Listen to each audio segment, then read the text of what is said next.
Attendees are in listen-only mode. And look, allow me to offer you a very warm welcome to tonight's really a special event.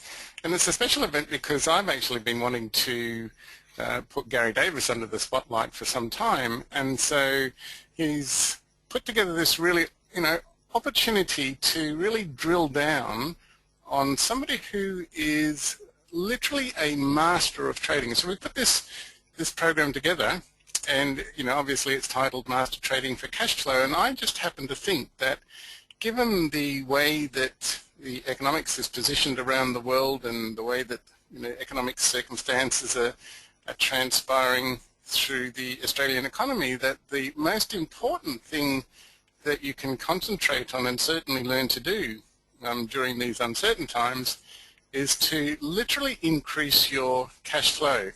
So it's my very, very great pleasure to have a chat and to really get Gary Davis to share some of his brilliant ideas. And when you really start to understand what Gary understands about the marketplace, not only do your cash flow opportunities and your trading opportunities take a quantum leap, but you really do take that leap in lifestyle, relationships, money results, and all of the independence that goes along with that. So I'd really love to welcome you, and I'd love to welcome Gary Davis. So Gary, are you there with us? Yes, yeah. Thanks very much, Paul. It's good to be here. We've worked a fair bit together over the years, and yeah, it's good to do this program with you tonight. Oh, look, and I'm just really appreciative of you just giving me the opportunity, but certainly the opportunity for other people to get to know you and to get to know your work, to get to know your whole philosophy around trading, and get a little bit more closer to what it is that you actually do for people, how you support people, how you help people through this medium of trading. And if I just sort of reflect on, my experience over the years, and my engagement of literally, thousands and thousands of people who all talk about this notion of gaining cash flow out of trading. And many of the people that I speak to, somewhere implied in their voice is they want to sort of, this notion of being an instant process, this notion of, well, look, all I've got to do is go there and really, grab a few, tips on trading, grab a few newsletters, grab a few of these processes, but they really do resist working through the process properly. They really do, they seem to avoid this notion of building a solid foundation in this whole process. So what's your view on this, and how best should your learning take place for somebody who really does want to make a career or take advantage of opportunities that the marketplace presents us with? Yeah, look, I see this a lot, Paul. I guess, there's a natural human response to want to do things by the shortcut way, and if someone can give you a tip in the pub or in any other kind of medium, it seems like a really quick way to do things because this person is generally perceived as having some kind of special inside information or something like that. It's always generally presented in that kind of way. But look, in my experience, and I guess I was a victim of doing this sort of thing in the early days myself, it's just a great way to lose money. It seems like a reasonable thing to do at the time, but I can assure you it's just a great way to lose money, to follow information from other people.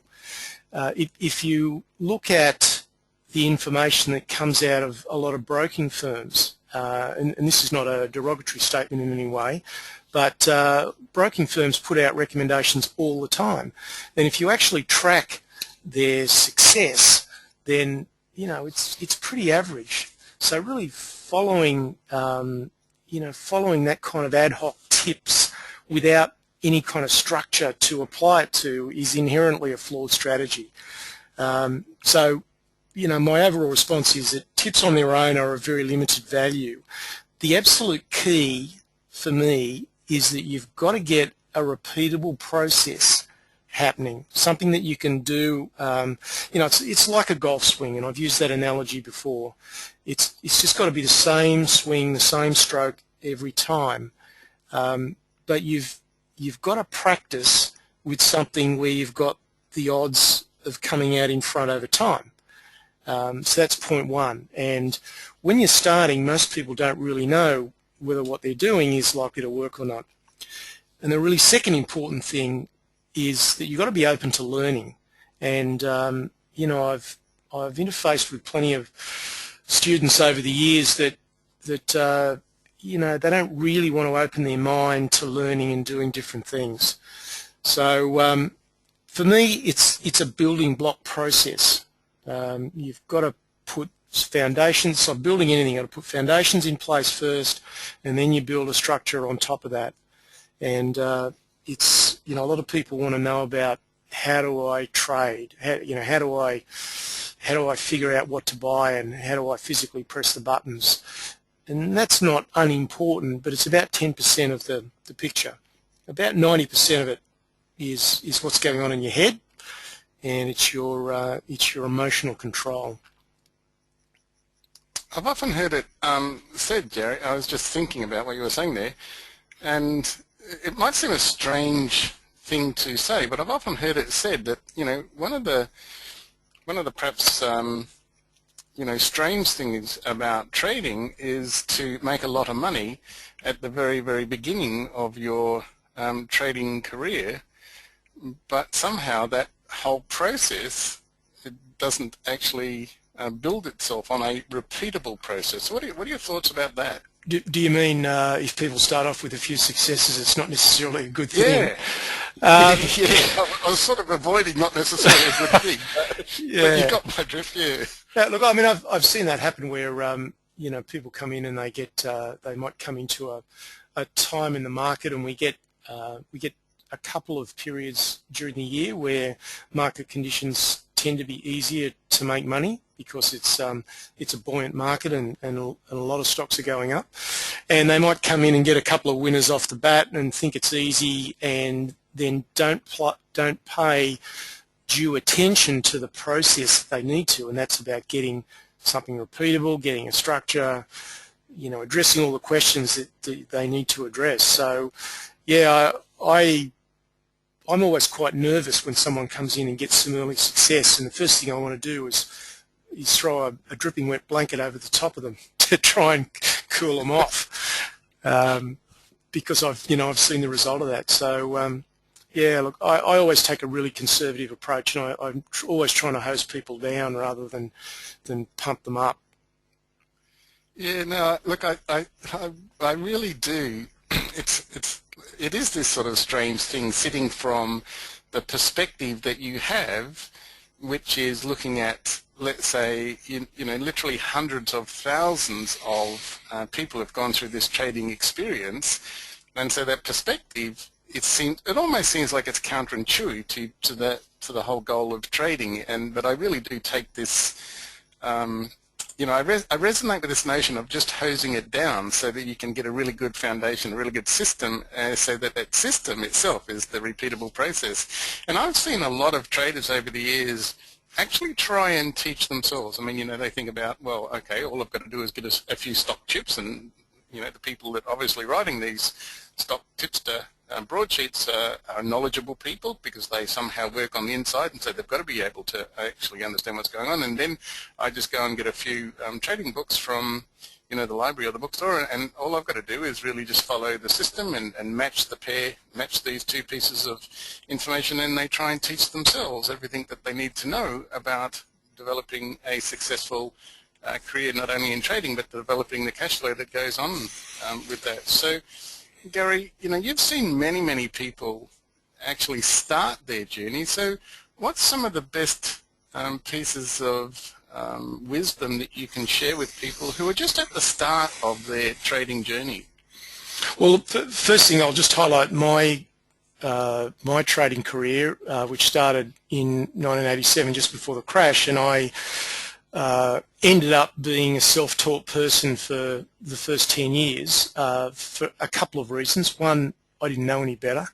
Secondly, there wasn't the kind of educational opportunities and resources available then that are available now. And I have to say that I was pretty poor at trading for the best part of a decade. And, that was just my reality. So I can say with my hand on my heart to anybody that wants to listen that, don't do it that way, because it's really hard, it's really painful, it's expensive, and it's slow. It's actually got nothing going for it.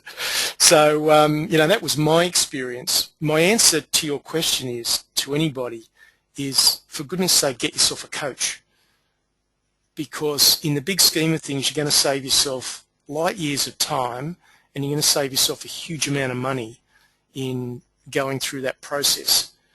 Now, getting yourself a coach doesn't guarantee you success, because you've got to bring some, a new aspiring trader's got to bring some things to the table, which we might get a chance to chat about later. But overwhelmingly, a good coach is going to give you a huge leg up, because that person should be getting you focused on the things that they've already determined that work over time. But most importantly, they're going to provide you with the support and the guidance so that you can get there, because the learning is sequential in learning how to trade, but it's almost all experiential. You can't go to a course, you can't get an armful of books and read them, and even as diligently as you might go through them, and expect to be a trader. You actually have to get into the market and experience, and that is the only way that you learn.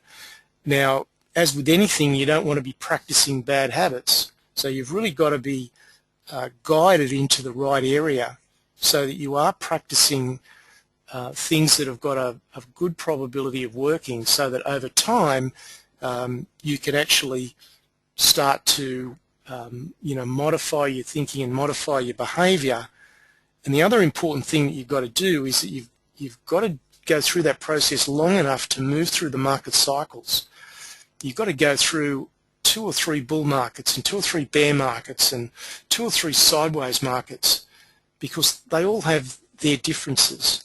And you've just got to go through them, because the first time you go through a bull market, you learn a few things. Then the next time you go through a bull market, you learn some more things. So you can't just go through those cycles once. You just got to go through them a few times. So... Yeah, I couldn't agree with you more, and there seems to be some sort of, disconnect when it, comes to things that involve money. I mean, you think about all of the most successful people in the world at their chosen field, whether they're a singer, and we've got these reality TV shows on the moment that say that, as soon as somebody opens their mouth and starts to produce a sound, good coaches can see whether that person has had any coaching or not. If you think about, the top echelon of sports people, if you think about the top echelon of swimmers, if you think about the top echelon of cricketers, every single one of them has had a series of coaches that have got them there, and have coaches now that they're actually at the top of their game. And it's a strange thing that we somehow disconnect that to this notion of making money, whether it's actually through the share market or whether it's through any other form of process.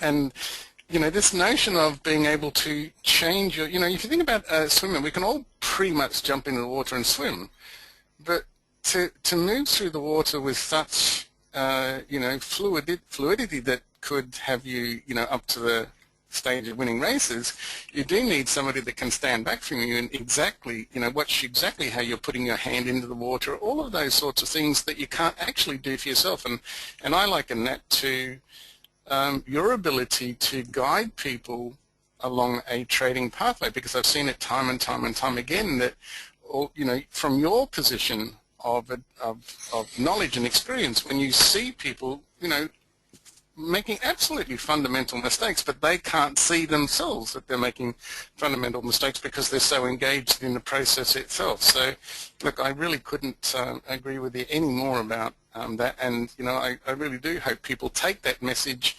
on board. And just in line with that, I've obviously seen you talk about trading and teach the art of trading and communicate in ways that have a particular signature for you, Gary. And I don't know whether you're aware of this, but there are a couple of signature things that I've picked up on over the years, and I'd just like you to speak to them if you can. One of these personal signatures of yours is the idea of gaining an edge within the trading environment. And there's another signature that you have, which is all about trading being an exercise in probabilities, not necessarily an exercise in certainties or an exercise in cause and effect. If I do this, then obviously the effect is going to follow. So if you just allow me to ask you, with those two things in mind, how would you actually describe your trading strengths, and what sort of core principles do you stick to in order to give yourself an edge in the trading arena? Okay. Look, I guess the part of trading that I've really come to love since I've been able to do it with a computer rather than drawing it by hand on charts on dining room tables. Yes, I remember that period of my life quite well. Yeah. Hand-drawn charts. Gosh, it takes you 3 months to construct a chart, and by then it's out of date. It was very frustrating. Exactly. Well, somebody gives you the wrong information to start with. Exactly. Look, I think the skill that I've really developed to a pretty good level in the last decade or so is the ability to read crowd behavior through charts. And the only way that you can do that is just by going through literally tens of thousands, and I'm probably pushing hundreds of thousands of charts now, so that your eyes starts to get practiced and you start to see patterns that repeat and repeat and repeats. Now, the reason that I've been prepared to do that is because I love it. I just lap it up and I can spend a big slice of the day doing it. So I think I've become, like with a lot of things, if you really love something, you throw yourself into it, and if you do it for long enough, you become reasonably accomplished at it. So I think that's certainly one of my major strengths, is that ability to read crowd behavior. And certainly, look, the stock market is it's a big mixing bowl of emotion. It can be very erratic in the short term, but there are elements of crowd behavior which are highly reliable. And that's one of my fundamental premises. And I know there are people that don't subscribe to that view, but I suggest that maybe that's because they just don't know how to do it very well. I believe there are elements of crowd behavior that are highly, highly reliable. Look, I'll just give you an example, just one example. Let's have a look at this is a chart of BHP. Now, the period that I actually want to look at is during the GFC, during the crash. Now, so we're looking at this bit here in the middle of the screen. So the price of BHP had slumped from $50 in May of 2008 to $20 in November of 2008. Now that's an extraordinary fall, and it got absolutely massacred in the last month or month and a half, from around $40 to $20. Now, by any stretch of the imagination, based on fundamentals, that was just crazy, crazy crowd behavior. Now, you don't want to go trying to catch a falling knife in a market like that, because it's just falling so quickly that you don't know where it's going to finish. But I was just sitting there waiting for the chart to tell me that this stupidity had reversed. The sentiment that was driving this had reversed.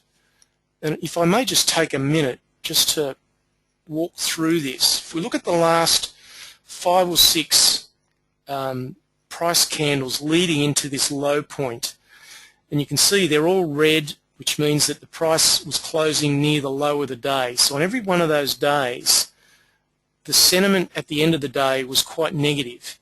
and it generally opened negative the next day and finished even more, and again and again and again, until finally on this last day, which was the 20th of November, the price again on the morning of that day gapped down, which meant that, again, people were just panicked.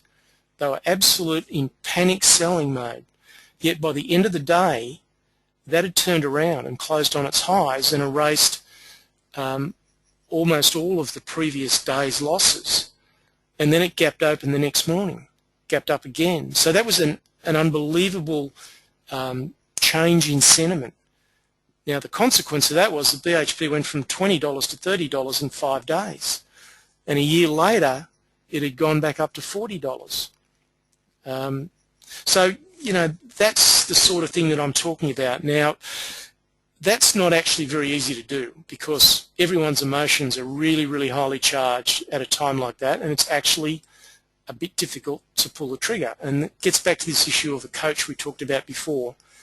Now, I observed that pattern, and it's public record that I put out a recommendation to basically buy BHP on Monday the 24th of November. That was hard to do, and I was apprehensive about the outcome, but I'd seen this pattern before, and so I had the confidence to pull the trigger. If you're out there on your own, it's incredibly difficult to pull the trigger on something like that. So just an example of that crowd behavioural thing, and I think that's the main skill that I've developed over time. The other skills that I pack around that kind of make that work, I've always been an organised person, so I'm quite comfortable juggling lots of balls at one time. When it comes to trading, I'm very focused on what I'm doing, and I'm certainly become fairly resilient because I've been belted that many times that I really have become quite resilient over the years. And again, that's a quality that you want in someone guiding you, because you don't want them to turn up their toes when the going gets tough. So there's some of the things that I could point to there, Paul. So really, if I could just summarize that, we're not really talking about trying to be predictive of what certain companies or what certain prices might be doing in a share market. You're really just sitting there and you've got this very, very clear series of pointers that you're looking for, these very clear series of indicators that are not necessarily predictive, but they really do tell you that, hang on, there is something changing about the way that people are behaving within this particular instance and within this particular market. So is that fair to say that that's a summary of some of your core strengths there? Yeah, look, it's all about observe and respond. If you catch yourself thinking that you know where the market's going, you're actually in a lot of trouble. So I quite often have a structure and I have a view of where certain markets or certain stocks are going based on what I see, but I'm not wedded to it. I will change in a heartbeat if I see something in the charts that is contrary to my view. And I think that's the key. I see a lot of people that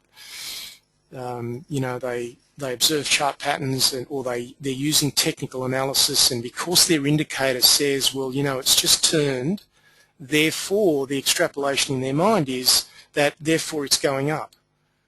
My view of that is no, that's just the indicator telling you what might happen.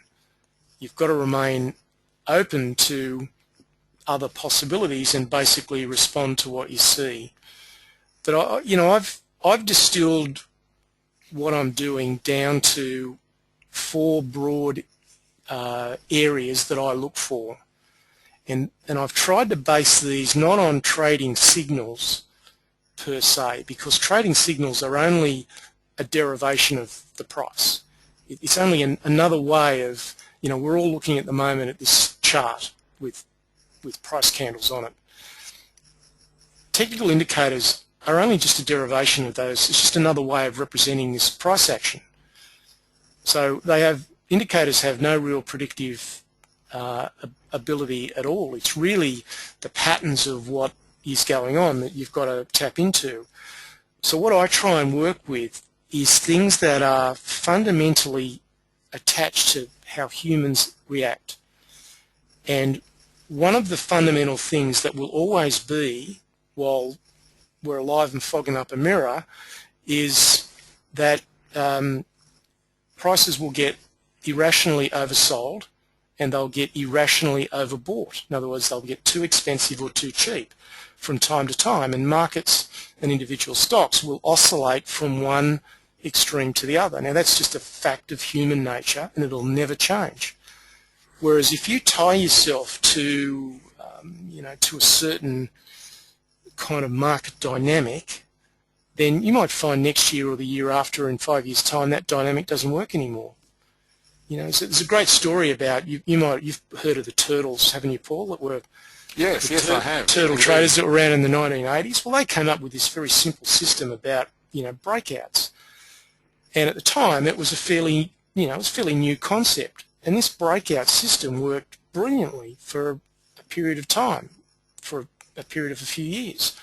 But then when everybody started to cotton onto it, it actually became not useless, but it became far, far less reliable because so many people were using it. So therefore the edge of that approach got watered down. So those sort of market dynamics can always change over time. But what will never change is the fundamental drivers of human emotion, which are fear and greed. And so I try and use things that tie into that. And the things that I use are, well, one of them is reversion to the mean as a concept. And that sounds fancy, but all it means is that when prices get extended either to the upside or the downside, they will tend to revert to a mean price or a moving average price. And so that's a concept that that I tend to use to a great deal these days because it gives me a significant edge. Let's just have a look at a couple of examples. These and I showed these in a webinar I did recently. This is a pretty strong uptrend in this stock. Ran from $2.40 to almost $10 now. And you can see at various points along the way we've got basically an envelope of moving averages here, and you can see from time to time the price got significantly above that moving average, and then it came back to the moving average either by just going sideways and letting the moving average catch up. Now Gary, for the people that might be new on this course, can you point out the moving average to me? Oh, okay. Well, there's two of them here. One's a little purple line, and then just under that there's a blue line, and they're both sitting inside this dotted envelope. So it's the two moving averages within that envelope that I'm referring to. And just explain to me a moving average again. Well, moving average is just average. It's just a way of smoothing out the price action. So this purple one is a 13-day moving average. So it just means that rather than trying to draw a line through every up and down of the price movement each day, it just is taking it in a rolling 13-week block. So it's just smoothing it out is really the concept. So the way to use this, of course, is that when prices get extended away from the mean, that might be an indication that you could perhaps take profit at that point. And when it returns to the mean, depending on some other factors, then that might be a good point to actually enter the stock. Now, you can't use this on its own. It's a very strong concept, but it needs other supporting observations to go with it, but it's a heck of a good start. Let's have a look at QBE, and I've shown here some reversions to the mean in both directions. In here, QBE, there was a bit of a panic sell-off. We got a massive reversal, not unlike what we saw with BHP. The price was way below the mean, and it found its way over a period of 2 or 3 weeks back to the moving averages. We come up here to the upside. The price got extended. Everyone got a bit excited. Price got extended above the moving averages. Good place to take profit. and it found its way back to the moving averages. So that as a core concept is a pretty solid one. So there's really four that I use. Have you got a minute so I just roll through these? Absolutely, yeah. Because I think it's really quite interesting. Yeah, because effective trading is very much about confidence, and when you're starting, it's pretty hard to have confidence in yourself because you don't really know which way's up. So it's important to have confidence in whoever you're listening to, that they know what they're doing. So I just want to summarize those four core concepts that I use. So the first one's reversion to the mean. The second one is just the good old garden variety breakout. It still works. It works to varying degrees depending on the market conditions. In a very positive market, you can buy most breakouts and most of them will succeed. In a market like we're starting to move into now, where things aren't quite as buoyant, then you're going to find a much higher proportion of breakouts are going to fail. So therefore you just need to be a little bit more cautious. So here's an energy stock that had been trundling along below 80 cents for many, many months, and it started to poke its head up in October, November of last year at around $1, and then had an absolute sprint all the way to $3.80. Now that's an extremely powerful one, and you may not have got all of that move. You may have only got a little part of it, but you know, my style. You asked me a question earlier about my style. I don't tend to shoot for the home runs. I'm quite happy to go to first base, take a profit, go to second base if it's still appropriate, take a profit. Is kind of more my style of trading. Trying to get the best reward for the lowest risk is kind of my mantra, I guess. Let's have a look at another one, which is actually quite current, and I would absolutely dissuade anyone from trying to trade this now, because I think the good part of the action's already happened. But this is a stock called Eureka Energy that we've been trading, and we've been in this stock for a couple of weeks now. But basically there was a big step change, big takeover offer a couple of days ago, moved from 33 to about 50 cents, which is a bit of good fortune, really. But the main thing was here that we entered around about the moving average, and we had the whole trade set up done in such a way that we were able to stay on board and ultimately participate in what was a pretty good gain. So that's the second one. The third one, which I find really interesting, and we're starting to see some good examples of these at the moment, are with some profit downgrades. And we are actually seeing quite a few profit downgrades at the moment. This is a stock called Bradken. I just want to wind back and have a look at this one. Actually back in 2007, I think it was, 2007, 2008.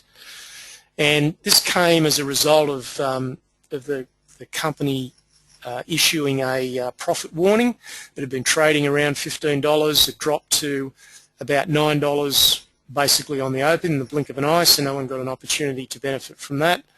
But the key point here is we were able to short sell this stock on the decline at $9, and to be able to reverse our position and take profit at about $7. So we only captured $2 of that $9 move, yet we made a 21% gain in 6 weeks, and then if you leverage that up, it's a very impressive return.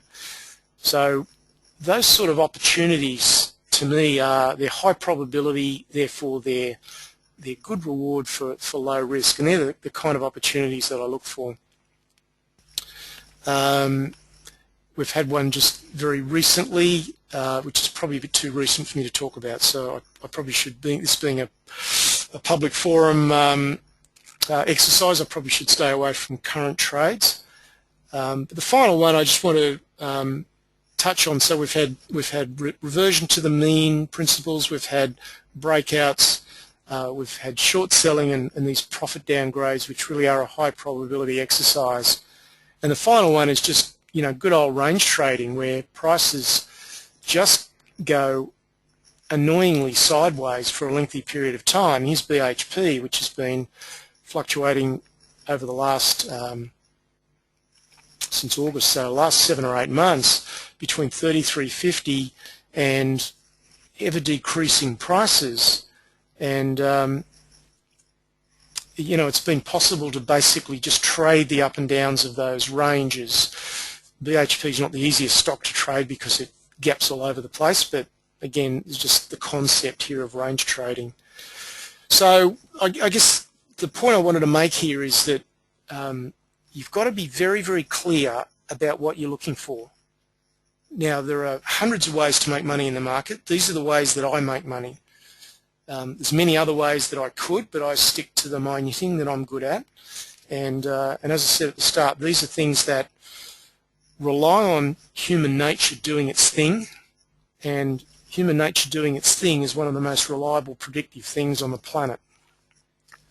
So sorry for being a bit long-winded, Paul, but I thought that was... No, I always love listening to the wisdom and experience, but I just want to pick up on a couple of things that you said there, which I think, in addition to what you said, are for me, not only fundamental, but they're actually quite critical. One of the things that you talked about is being, not necessarily attached to the outcome, and I always think that, if you become committed to an outcome but not exactly attached to the outcome, in other words, you become committed to an outcome because you want to see the results of your efforts and the results of your learning, but not necessarily attached to what that outcome is, because if you then take the outcome and then you make those fine adjustments to the next series of processes. So being unattached to the outcome but being committed to getting in there and getting an outcome. But perhaps the thing that I really wanted to pick up on is the notion of confidence. And you spoke about confidence, and quite often this notion of confidence for people equals predictability. And so when they go to, lots of, seminars from people that are showing them all sorts of fancy charts, and often they have these charts where they say, look, this is a signal, and this is where we bought, and this is how much we made, and this is a signal, and this is where we sold. And when you look at the chart, they seem to be picking every single peak in the market and every single trough in the market, and so you become amazed at their software's ability to be able to do these things. How does that sort of work, Gary? Well, I guess it doesn't. They're probably just cherry picking those particular examples, because there is no way that anything in the market works to that degree of consistency. This is it's just about probability. It's about making more money when you win than when you lose by the structure of how you enter and exit and manage your risk. And if you can do a little bit better than 50-50, then you're going to come out in front. And that's the way you've got to approach it. But the market in the short term is too unpredictable. The price movements are too unpredictable in the short term to continually nail the exact right entry point and exit point. It's always an exercise in just looking at what is my upside compared to my downside, and you trade when you perceive that your upside has a greater chance of success than the downside, and that's really the essence of it. No, it certainly makes a lot of sense, and certainly these people make fancy algorithms to make them look wonderful on the charts, but in reality, life doesn't actually work like that. No. And in terms of people wanting to experience trading and initially going through a series of phases, and when I was looking at that, there's always this sort of initial learning phase, and then after that initial phase you go into some sort of a consolidation phase on what you've actually learned, and then from that consolidation phase you go into a skills development, and then from there you can lead into the mastery phase. So if I go back to this notion of people wanting to enter the market or wanting to, develop these skills in terms of becoming a master at cash flow strategies, what sort of initial learning phase do you take traders through, Gary? Okay, well, look, you've got to start with some basic education. It's not the main game, because it's just the bit you've got to do at the start to learn how to do some of the mechanical things. So you need a component of basic education, and there's various places that you can go to get that, but it doesn't make you a trader by any stretch of the imagination. Having done that, the second thing you need to do is to develop a business plan, and it never ceases to amaze me. It's like pulling teeth, how seemingly difficult it is to get people to actually sit down and devise a plan.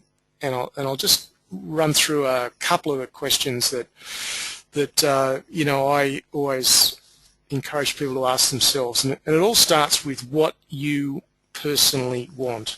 So you need to have some sense of what your life goals are.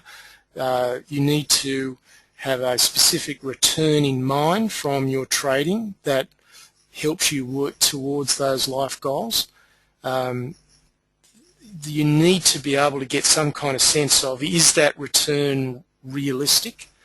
Now, most people are probably going to need help with that, because if you're new to the market, you really haven't, people seem to have this notion that somewhere between 5 and 10% is fair enough, but beyond that they don't really know. So you probably need help with that in terms of what is realistic. You need to make decisions about how much capital you want, how much time you're going to devote, how much risk you want to take, risk per trade, and I guess the overall most important thing that I always say to everybody is, do not force your life to fit your trading plan. That is an absolute recipe for disaster. Your trading plan must fit your job and personal and family circumstances. And I don't care who you are or what your circumstances are, you can develop a trading plan that works for your circumstances. So be very, very clear about what it is that you want to achieve. Be very clear about what your life circumstances look like, and if you need to, then get someone to help you develop something that fits. So it's kind of like a tailor-made suit. Now, having done the business plan, you then need a fair amount of guidance and hand-holding, in my view, because for the reasons that we talked about earlier, and that is, what does a coach bring to the table? And that's really where the coach brings the value, is keeping you on track so that you're actually practicing things that have got a good chance of success. And then I think the final element is just the recognition that this takes time. You go to university for 3 years or 4 years, and then get some job skill after that. So you really need to be thinking. I mean, I've been doing this for 25 years, and I reckon I learn more. My rate of learning and my rate of personal emotional control, I think, just gets better and better and better every year, and I actually don't see any end in sight to my learning curve. So this notion that you can kind of dust your hands off in 12 months and consider yourself a trader is just not so. So I'd really encourage people to just develop an attitude about ongoing training and plugging yourself into an environment where you're constantly having your market perspective reinforced, because otherwise, the media will get you, your own biases in your head will get you. There's a whole lot of things will get you. So, you definitely need help with that. I just sitting here musing at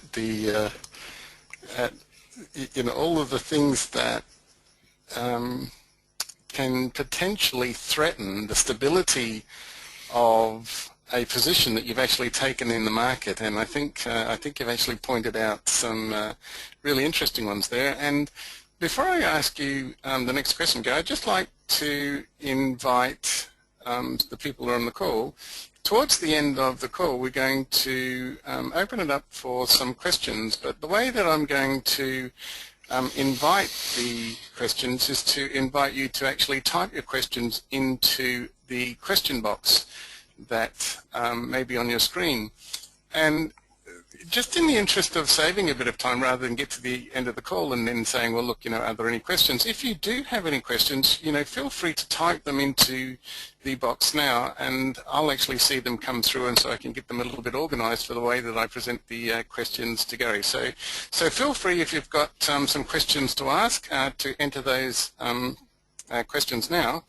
And I was just thinking, as you were talking, Gary, there must be some sort of methodology to, we talk about how we might, develop cash flow from trading, but how do we actually protect ourselves? Do you actually have any sort of core principles about how you might start to limit the downside possibilities of being in the marketplace? Yeah, look, it's very simple. There's two broad ways you can engage in the market. One is you can use a fixed trade size. So in other words, you can say put $2,000 or $3,000 or whatever investment in every single transaction, so a fixed dollar amount, and that means that the risk per trade is all over the place. Or you can use what I use, which is what I call a fixed risk model. So that means every transaction I place has a fixed and known risk before I do it.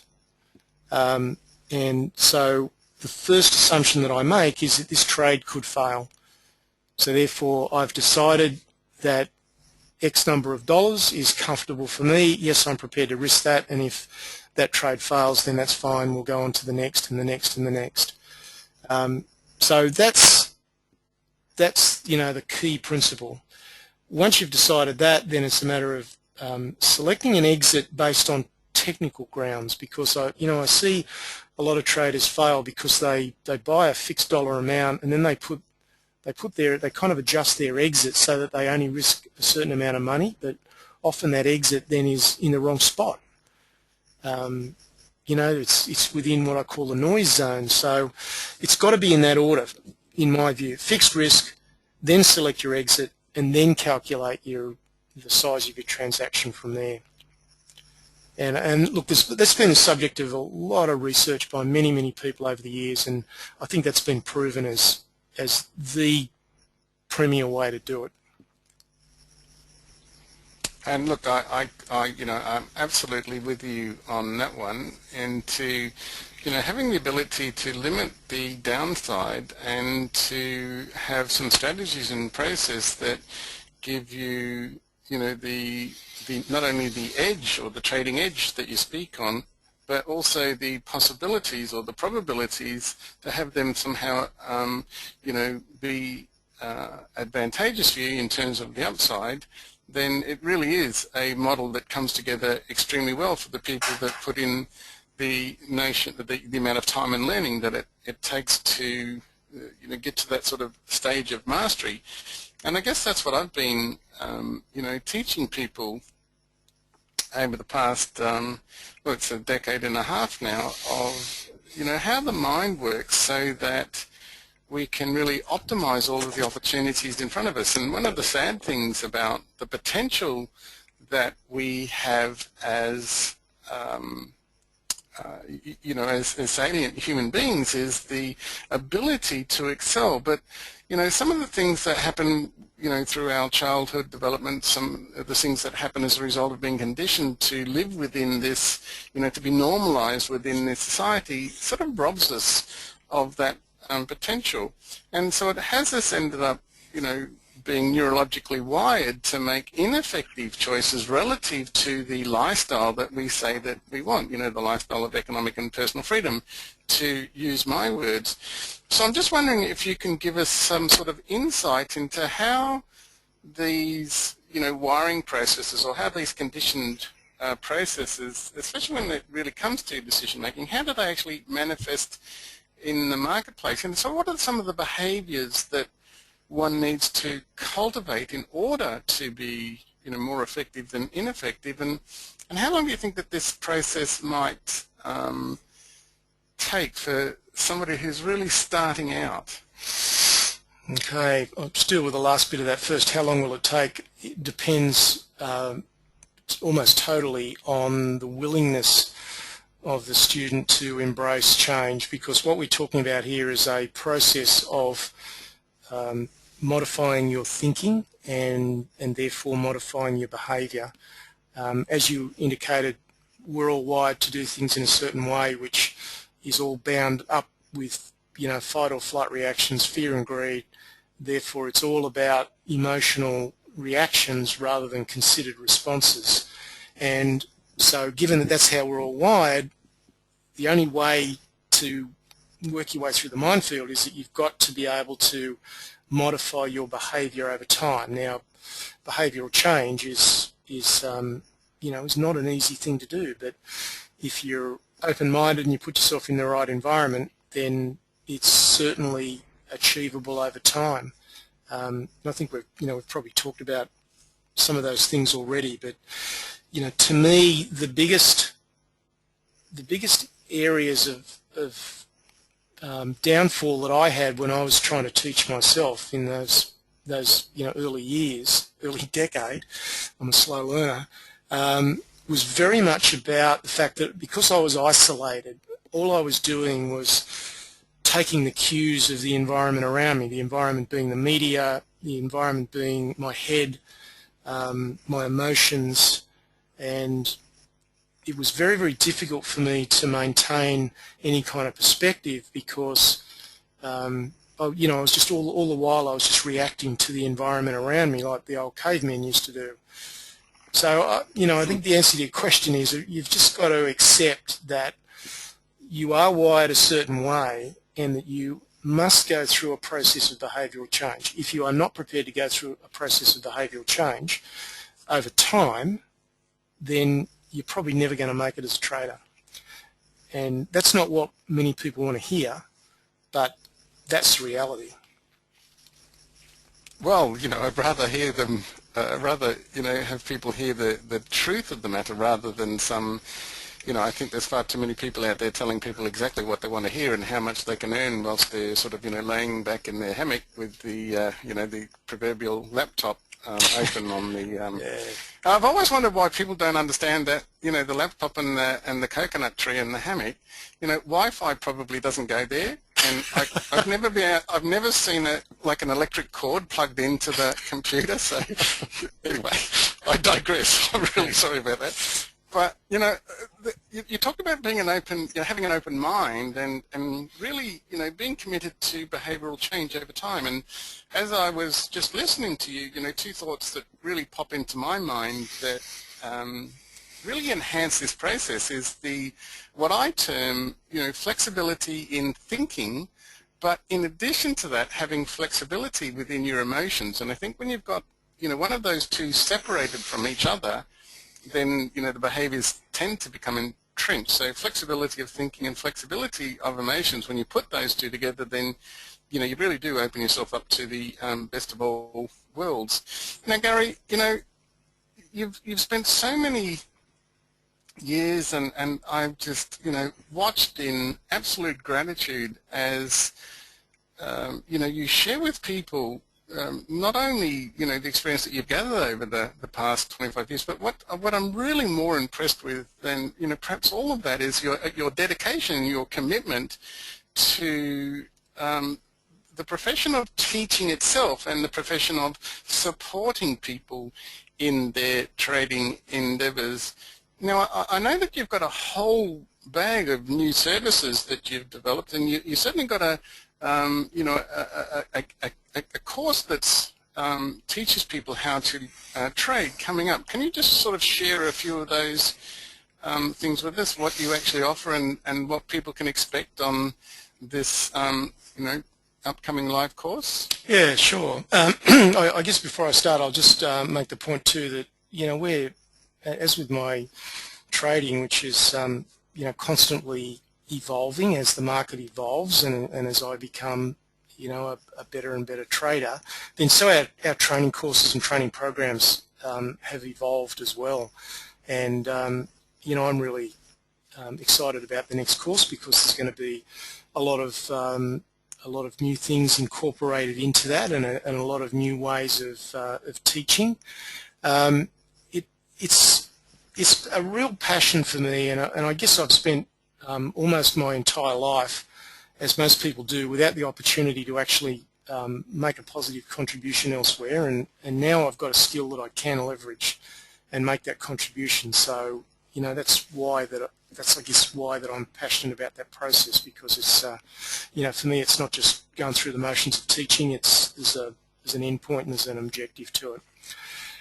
Let me just say, 2012, you know, we saw significant market declines in 2010 and especially in 2011, and many people are still really apprehensive about 2012. You know, they look at Europe, they're looking at China, they're looking at all the stuff that the media writes, and they're, you know, expecting another debacle in 2012. For the first time in quite a while, I'm actually really positive, and I think there's a lot of positives for 2012. And I think, and I won't go into all the reasons now because we're running out of time, but I think the risk of a 2010 or 2011 style decline has effectively been removed by a number of things that have happened in the last 6 months, and it's mainly around central banks and money printing, and basically, you know, soothing the market's nerves that there's going to be anything nasty. So I'm actually really excited about the possibilities in 2012, because in just a couple of areas, in the mining area and in the oil and gas area, there's just an absolute mountain of activity happening and really promising projects. And given the right sort of overall environment or sentiment in the market, that just opens up all sorts of great opportunities. So I just want to start with, you know, with making that point that we have got terrific opportunities in front of us. Now, we're running a course on the 11th and 12th of May, so that's Friday night and Saturday, and I know that we've got people on this call from around Australia, so if you can make it, then it's live. If you can't make it, then it is being recorded and professionally edited, so it is available online. We're following that up with a supported learning program as well. So the people that participate live don't necessarily need to do the supported learning, but they're more than welcome to. That's really more directed to those that can't go live. But what that's about is making sure that no one gets left behind.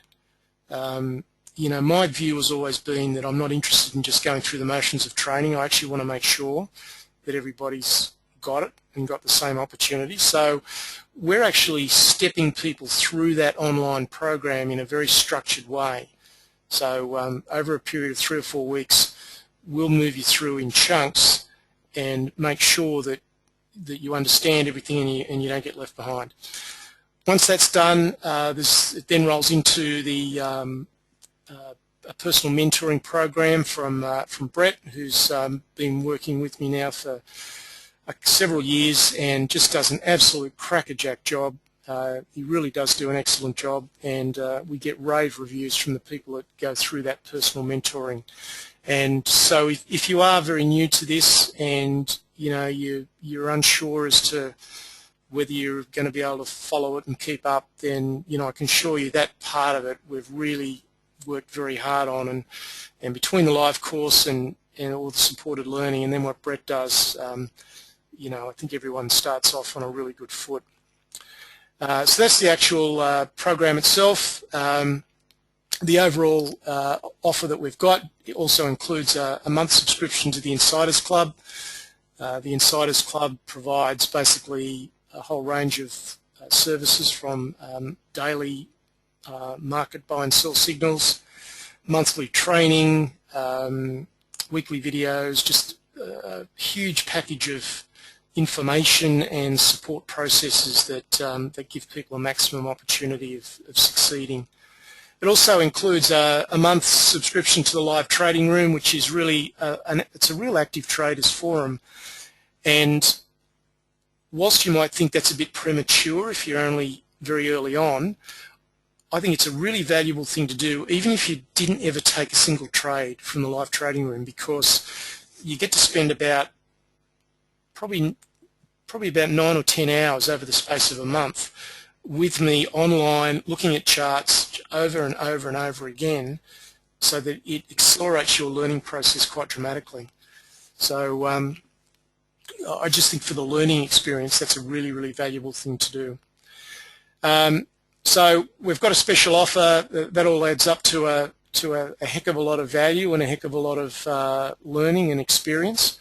But we've got a special offer at $13.95, and this actually closes on Friday. Now there is a payment plan if people wanted to avail themselves of a payment plan over 3 months. We can give you more detail on that if you wish, but basically the special offer is $13.95, and then there's you then just go on to a recurring payment process basically after your complimentary subscription periods finish. So that's the upcoming course. It's I think it's the best thing that we've ever put together, and I really hope people choose to avail themselves of that opportunity. Well, it certainly looks absolutely stunning value, and I know that when I look at what other people are offering for 3, 4, 5 times the value that you've got here, it's just absolutely mind-boggling, how people gravitate towards that when so much is offered within here. Now, in the interest of time, we've got one question that's come up, and I would encourage, if there's anybody else that's on the call tonight who would like to ask a question, if you quickly type it in now so that we've got time to access it. But just this one question has come up. If from somebody who's really starting out and starting to think about trading and would like to contemplate what sort of a starting amount, or what sort of amount of capital would you think somebody would need to have on board before they would venture into trading in the marketplace? Okay. Look, you might be able to squeak by with 5,000, but 10,000 would be better. And the reason that I say that is your limiting factor here is the cost of brokerage and the fact that there is a minimum trade transaction on the Australian stock market of $500. So that means there's some certain limitations in terms of how small you can make your risk and how small you can make your trade size. So yeah, that would be my answer. 5 would be a minimum, because you need to be able to get to gain the experience. You need to be able to get a bit of a spread of transactions happening at the one time. Otherwise, this whole process of learning becomes too extended. So, 10,000 would be better if you can get to that level.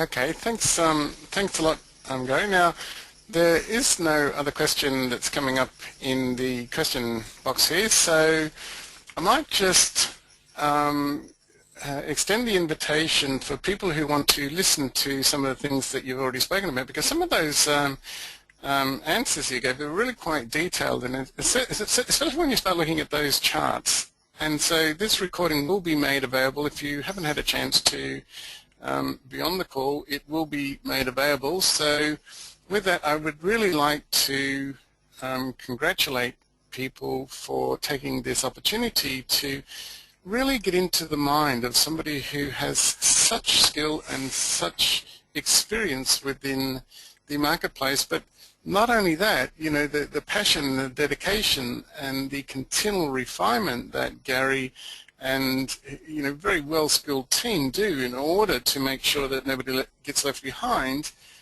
so that they reach a stage where they can feel confident about what it is that they're aspiring to.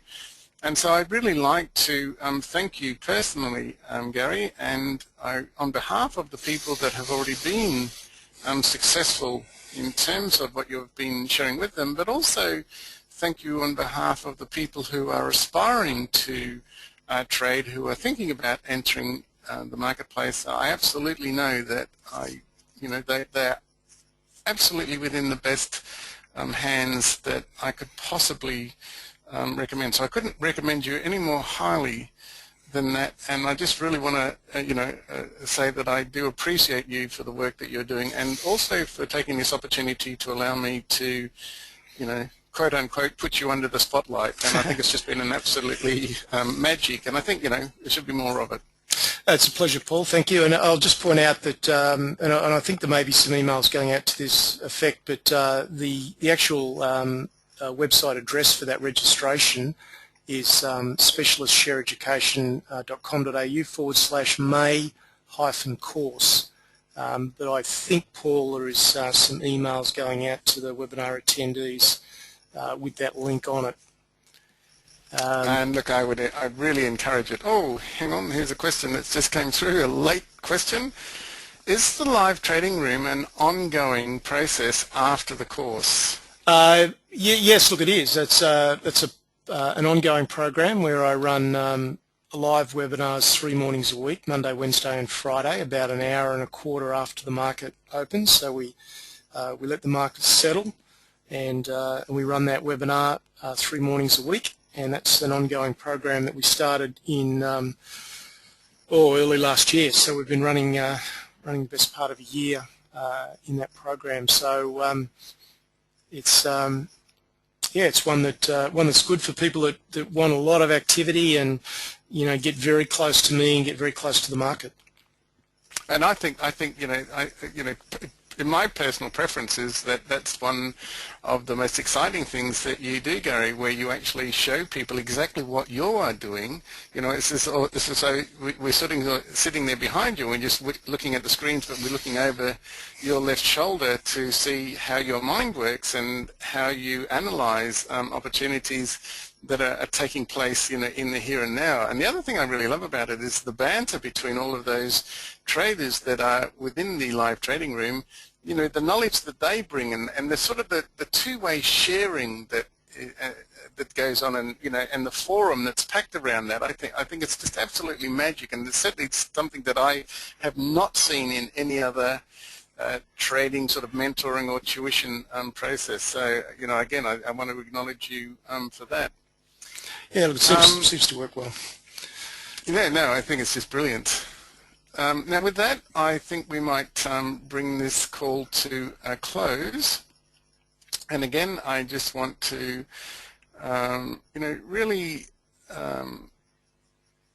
really get the notion of, if you really do want to go out there and start, developing a career in trading, then I couldn't recommend Gary from Specialist Share Education, more highly. So I hope you take advantage of the offer, and I hope that you really do start living the dreams that are based on, the freedom and the lifestyle that are important to you. So from me, it's actually bye from now. So thank you, everybody, and we'll see you anon.